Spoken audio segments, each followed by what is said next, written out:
नमस्कार दोस्तों, आज है 11 अप्रैल 2023। 11 अप्रैल 2023 से संबंधित जितना भी इम्पोर्टेंट करंट अफेयर है, उन सभी को केवल एक वीडियो में डिस्कस करेंगे, जो आपके आगे आने वाले सभी एग्ज़ाम के लिए महत्वपूर्ण है। तो आप सभी लोग वीडियो को ध्यान से देखिएगा। इसका पीडीएफ टेलीग्राम ग्रुप ज्वाइन कर सकते हैं, जिसका लिंक आपको डिस्क्रिप्शन में दिया गया है। और वीडियो के लास्ट में आपसे एक प्रश्न पूछा जाता है, तो उसका जवाब आप सभी लोग कमेंट बॉक्स में दीजिएगा। तो आइए देखते हैं पहला क्वेश्चन। विश्व का पहला एशियाई किंग गिद्ध संरक्षण केंद्र कहाँ खोला गया है? तो उत्तर प्रदेश के महाराजगंज में खोला गया है। एशियाई किंग गिद्ध, इनके बारे में ध्यान रखिएगा, ये गिद्ध का एक प्रजाति है। गिद्ध का जो है एक प्रजाति है, और जो एशियाई किंग गिद्ध है, इसकी जनसंख्या में लगातार गिरावट दर्ज किया गया है। इसी को देखते हुए जो है जटायु संरक्षण प्रजनन केंद्र खोला गया है उत्तर प्रदेश के महाराजगंज में। यहाँ पर जो है 15 सालों के लिए जो है 40 गिद्ध को लाया जाएगा। ये किस प्रजाति के होंगे? तो एशियाई किंग गिद्ध होंगे, और इनका प्रजनन कराया जाएगा ताकि जो एशियाई किंग गिद्ध है, इनकी आबादी बढ़ सके। ठीक है? उसके बाद आपको ध्यान रखना है कि जो गिद्ध है, IUCN के जो लिस्ट होता है, उसमें गंभीर खतरे की श्रेणी में आते हैं गिद्ध। ठीक है? उसके बाद आपको ये भी याद रखना है कि 2003 में जो है भारत में 40,000 गिद्ध थे, जबकि 2015 में भारत में मात्र 18,000 गिद्ध बचते हैं। गिद्ध के मरने के पीछे क्या कारण है? तो उसके पीछे 4 दवाइयाँ आपकी ज़िम्मेदार हैं। ये कौन-कौन दवाइयाँ हैं? इसे नोट कीजिएगा, आपसे एग्ज़ाम में पूछा जा सकता है। पहला दवा का नाम है डाइक्लोफेनेक। डाइक्लोफेनेक, इस पर प्रतिबंध लगा दिया गया है। उसके बाद दूसरा दवा का नाम है एक्लोफेनेक। तीसरा है निमेसुलाइड। निमेसुलाइड। चौथा दवा का नाम है कीटोप्रोपेन। कीटोप्रोपेन इसका नाम है। इतना आपको याद रखना है। उसके बाद है कि उत्तर प्रदेश में खोला जाएगा, तो ये आपके उत्तर प्रदेश है। उत्तर प्रदेश की सीमा किन-किन राज्यों से लगता है, इसे नोट कीजिएगा। बिहार, झारखंड, छत्तीसगढ़, मध्य प्रदेश, राजस्थान, हरियाणा, हिमाचल प्रदेश, उत्तराखंड। 8 राज्यों से जो है उत्तर प्रदेश की सीमा लगती है, और आपका एक केंद्र शासित प्रदेश दिल्ली से। ठीक है? उसके बाद एक इंटरनेशनल देश से भी उत्तर प्रदेश का सीमा लगता है, नेपाल से। किससे लगता है? नेपाल से लगता है। उसके बाद ध्यान रखना है कि उत्तर प्रदेश के मुख्यमंत्री कौन है? योगी आदित्यनाथ हैं। और राज्यपाल कौन है? आनंदीबेन पटेल हैं। आनंदीबेन पटेल आपके राज्यपाल हैं। लोकसभा में 80 सीट है, राज्यसभा में 31 सीट है। उसके बाद है विधानसभा। विधानसभा में 403 सीट है। विधान परिषद में 100 सीट है। विधान परिषद में आपके 100 सीट है, 100 सीट है। ठीक है? और आपको याद रखना है कि भारत के कितने राज्यों में विधान परिषद है?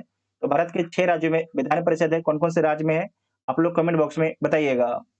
नेक्स्ट पॉइंट है कि सर्बानंद सोनोवाल ने अंतर्राष्ट्रीय योग महोत्सव का उद्घाटन कहाँ पर किया है? तो असम के डिब्रूगढ़ में किया है। असम के डिब्रूगढ़ में किया है, और इसका उद्देश्य है विश्व स्तर पर योग प्रथाओं को बढ़ावा देना, इसका उद्देश्य है। और साथ ही आपको ध्यान रखना है कि 21 जून को जो है हर वर्ष अंतर्राष्ट्रीय योग दिवस मनाया जाता है। अंतर्राष्ट्रीय योग दिवस जो है 21 जून को हर वर्ष मनाया जाता है।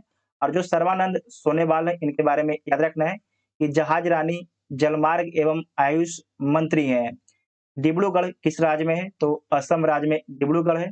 और साथ ही आपको ध्यान रखना है कि असम से एक important point, Kaziranga national park. Kaziranga national park कहाँ पर है? तो असम राज्य में स्थित है, और जो एक सींग वाला गैंडा के लिए प्रसिद्ध है। जो एक सींग वाला गैंडा के लिए प्रसिद्ध है। और जो गज महोत्सव है, गज महोत्सव, ये कहाँ पर मनाया गया है? तो काजीरंगा नेशनल पार्क में मनाया गया है। इसका उद्घाटन जो है भारत के राष्ट्रपति द्रौपदी मुर्मू जी के द्वारा किया गया था। इस भारतीय कंपनी ने वर्ल्ड वैक्सीन कांग्रेस 2023 में पुरस्कार जीता है, तो किसके द्वारा जीता गया है? भारत बायोटेक कंपनी के द्वारा जीता गया है वैक्सीन इंडस्ट्री एक्सीलेंस में। इसका आयोजन कब होता है?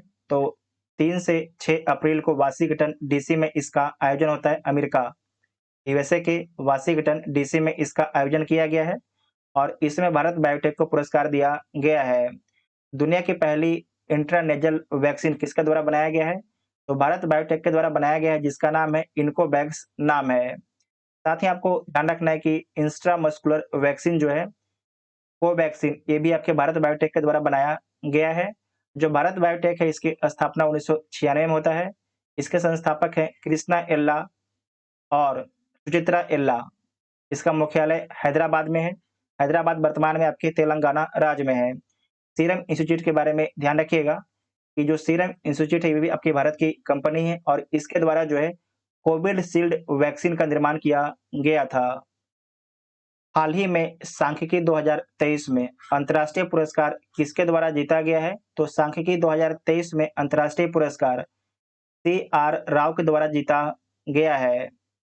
इनका पूरा नाम है कैलियामपुडी राधाकृष्णन, इनका पूरा नाम है। साथ ही आपको ध्यान रखना है कि इसे जो है गणित का नोबेल पुरस्कार भी बोला जाता है। इसे जो है गणित का नोबेल पुरस्कार भी बोला जाता है। इसे नोट कीजिएगा, इंपॉर्टेंट पॉइंट है। और ये पुरस्कार किसके द्वारा दिया जाता है? तो अंतर्राष्ट्रीय सांख्यिकी संस्थान के द्वारा दिया जाता है। किसे दिया जाता है? तो जो भी व्यक्ति विज्ञान, प्रौद्योगिकी और मानव कल्याण में महत्वपूर्ण योगदान देता है, उस व्यक्ति को जो है सांख्यिकी पुरस्कार दिया जाता है। इस पुरस्कार में कितना पैसा मिलता है? तो ध्यान रखिएगा, इस पुरस्कार में जो है $80,000 मिलता है। $80,000 मिलता है। ये पुरस्कार कहाँ पर मिलेगा? तो कनाडा के ओटावा मिलेगा। कनाडा के ओटावा में इनको ये पुरस्कार दिया जाएगा। इतना आपको ध्यान में रखना है। साथ ही आपको याद रखना है कि इनको जो है भारत सरकार के द्वारा जो है पद्म विभूषण भी दिया गया है। भारत सरकार के द्वारा इनको जो है पद्म विभूषण भी दिया गया है। और पद्म विभूषण कब इनको दिया गया था? तो 2001 में दिया गया था। 2001 में दिया गया था। और इनको जो है पद्मश्री कब दिया गया था? तो पद्मश्री 1968 में दिया गया था। 1968 में जो इनको पद्मश्री दिया गया था। नेक्स्ट पॉइंट है कि विश्व हेम्योपैथी दिवस 2023 कब मनाया गया? तो विश्व हेम्योपैथी दिवस 2023 में जो है कब मनाया गया है? तो 10 अप्रैल को मनाया गया है। 10 अप्रैल को मनाया गया है। और आपको याद रखना है कि सेमिनल हेनीमैन को याद करने के लिए बनाया जाता है। इन्हीं के द्वारा जो है हेम्योपैथी का खोज किया गया था। जो होम्योपैथी है, होम्योपैथी का खोज किसके द्वारा किया गया था? तो सैमुअल हेनीमैन के द्वारा किया गया था। और इस बार का थीम क्या है? तो एक स्वास्थ्य एक परिवार थीम रखा गया है। उसके बाद समझिए 31 मार्च को जो है अंतर्राष्ट्रीय ट्रांसजेंडर दिवस मनाया जाता है। 2 अप्रैल को विश्व आत्म केंद्रित जागरूकता दिवस मनाया जाता है। 4 अप्रैल को खान जागरूकता दिवस मनाया जाता है। 5 अप्रैल को राष्ट्रीय समुद्री दिवस और अंतर्राष्ट्रीय विवेक दिवस मनाया जाता है।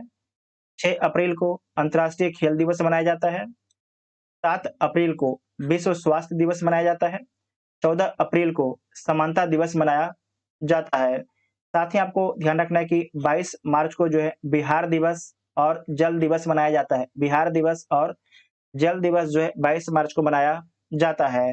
हाल ही में किस देश के बेजीमियानी ज्वालामुखी में विस्फोट हुआ है? तो जो बेजीमियानी ज्वालामुखी है, किस देश में स्थित है? तो रूस में स्थित है। रूस के कहाँ पर स्थित है? तो रूस के कामचटका प्रायद्वीप पर स्थित है। नोट कीजिएगा, इंपॉर्टेंट पॉइंट है। रूस के वर्तमान में राष्ट्रपति कौन है? तो व्लादिमीर पुतिन आपके राष्ट्रपति हैं। रूस के संसद को क्या बोला जाता है? तो रूस के संसद को जो है डूमा बोला जाता है। रूस के संसद को जो है डूमा बोला जाता है। ये आपके मंगोलिया है, इधर आपके चाइना है। ये सी ऑफ अखोटस है, ये आपके बेरिंग सी है, इधर आपके आर्टिक ओशियन, ये आपके आर्टिक ओशियन है। उसके बाद आपको याद रखना है कि भारत में 2 ज्वालामुखी हैं, उनका नाम आपको याद रखना है। एक का नाम है वैरन ज्वालामुखी, इसके बारे में ध्यान रखिएगा, ये सक्रिय ज्वालामुखी है, ये सक्रिय ज्वालामुखी है। और एक का नाम है नारकोंडम ज्वालामुखी, इसके बारे में आपको याद रखना है कि ये प्रसुप्त ज्वालामुखी है, ये कभी भी आपके फट सकता है। अभी तो आपके इनएक्टिव है, लेकिन कभी भी आपके फट सकता है, ठीक है। नारकोडम ज्वालामुखी, तो जो बैरन ज्वालामुखी आपके सक्रिय ज्वालामुखी, ये कहाँ पर स्थित है? तो अंडमान एंड निकोबार में स्थित है। अंडमान एंड निकोबार द्वीप में स्थित है, इसे नोट कीजिएगा, इंपॉर्टेंट पॉइंट है। नेक्स्ट पॉइंट है कि हाल ही में संयुक्त युद्ध अभ्यास ओरियन 23 का आयोजन कहाँ पर किया जा रहा है? तो ओरियन 23 का आयोजन जो है फ्रांस देश में किया जा रहा है। और आपको याद रखना है कि जो ओरियन 23 है, किस संगठन का युद्ध अभ्यास है? तो नाटो का युद्ध अभ्यास है। नाटो का युद्ध अभ्यास है। नाटो में कितने कंट्री हैं? तो नाटो में कुल आपके 31 कंट्री हैं। तो ये आपके 31 कंट्री आपके इस कोरियन 23 युद्धाभ्यास में भाग लेंगे। साथ ही आपको ध्यान रखना है कि जो नाटो है इसका हेडक्वार्टर कहाँ पर है? तो ब्रुसेल्स में इसका हेडक्वार्टर है। इसमें जो है भारत भी आपके भाग लेगा। इसमें जो है इस बार भारत भी भाग लेगा और इसमें आपको याद रखना है कि भारत का जो आपके राफेल लड़ाकू विमान है, ये आपके भाग लेगा। भारत का राफेल लड़ाकू विमान है, ये आपके भाग लेगा, ये आपके फ्रांस है, यहाँ पर समझ लीजिए। और आपसे पूछा जाएगा कि जो नाटो है, नाटो का 31वां मेंबर कौन है? तो फिनलैंड है नाटो का 31वां मेंबर। सैंड से बैटरी किसके द्वारा बनाया गया था? तो फिनलैंड के द्वारा जो है सैंड से बैटरी बनाया गया था। इतना आपको ध्यान में रखना है। उसके बाद नेक्स्ट पॉइंट है कि हाल ही में किस देश की निजी अंतरिक्ष कंपनी स्पेस पैनियर, कंपनी का नाम क्या है? स्पेस पैनियर ने अपना पहला यांग लॉन्ग 2 रॉकेट लॉन्च किया है। तो किसके द्वारा लॉन्च किया गया है? ये लॉन्च किया गया है स्पेस पायनियर के द्वारा। ये जो स्पेस पायनियर है, इस देश की निजी कंपनी है, तो चीन की निजी कंपनी है, इसे नोट कीजिएगा। इंपॉर्टेंट पॉइंट यहाँ पर देखिए स्पेस पायनियर लिखा हुआ है। तो जो ये रॉकेट लॉन्च किया गया था यांग लॉन्ग 2, इसमें कौन सा उपग्रह था? तो टाई कोंग उपग्रह था। टाई कोंग आपके उपग्रह था, ठीक है। भारत का कौन सा निजी स्पेस एजेंसी है? तो स्काई रूट है, इसे नोट कीजिएगा। स्काई रूट जो है भारत की निजी स्पेस एजेंसी है और इसके द्वारा जो है पहला कौन सा उपग्रह को लॉन्च किया गया था? तो धवन 1 को लॉन्च किया गया था। धवन 1 को लॉन्च किया गया था, इसे नोट कीजिएगा, इंपॉर्टेंट पॉइंट है। नेक्स्ट है कि उसके बाद यहाँ पर आप एक बार देख लीजिए, ये चीन है, ठीक है। चीन के वर्तमान में राष्ट्रपति कौन है? तो चीन के वर्तमान में राष्ट्रपति जो है शी जिनपिंग है। शी जिनपिंग आपके राष्ट्रपति हैं। इंपॉर्टेंट पॉइंट है। भारत की जो स्पेस एजेंसी उसका नाम इसरो है। नासा अमेरिका की स्पेस एजेंसी है। उसके बाद है कि जापान की जो स्पेस एजेंसी इसका नाम क्या है? जाक्सा है, ठीक है। जाक्सा जापान की स्पेस एजेंसी का नाम है, इसे नोट कीजिएगा, इंपॉर्टेंट पॉइंट है। उसके बाद है कि सौर ऊर्जा से संचालित पर्यटक नाव, इसका नाम है सूर्यांशु, किस राज्य के द्वारा लॉन्च किया गया है? तो जो सूर्यांशु नाव है इसे लॉन्च किया गया है केरल राज्य सरकार के द्वारा लॉन्च किया गया है। केरल राज्य सरकार के द्वारा लॉन्च किया गया है। ये आपके फोटो में दिख रहा है, ये आपके नाव है। इसमें जो है 75% 75% जो है सूरज के रोशनी से चलेगा, जबकि 25% जो है इसमें डीजल का इस्तेमाल किया जाएगा। 75% जो है, जो आप जो सूर्य प्लेट देख रहे हैं, इसका इस्तेमाल करके 75% आपकी ऊर्जा प्राप्त किया जाएगा, जबकि 25% ऊर्जा जो है जनरेटर के माध्यम से प्राप्त किया जाएगा। और इस जहाज को निर्माण किसके द्वारा किया गया है?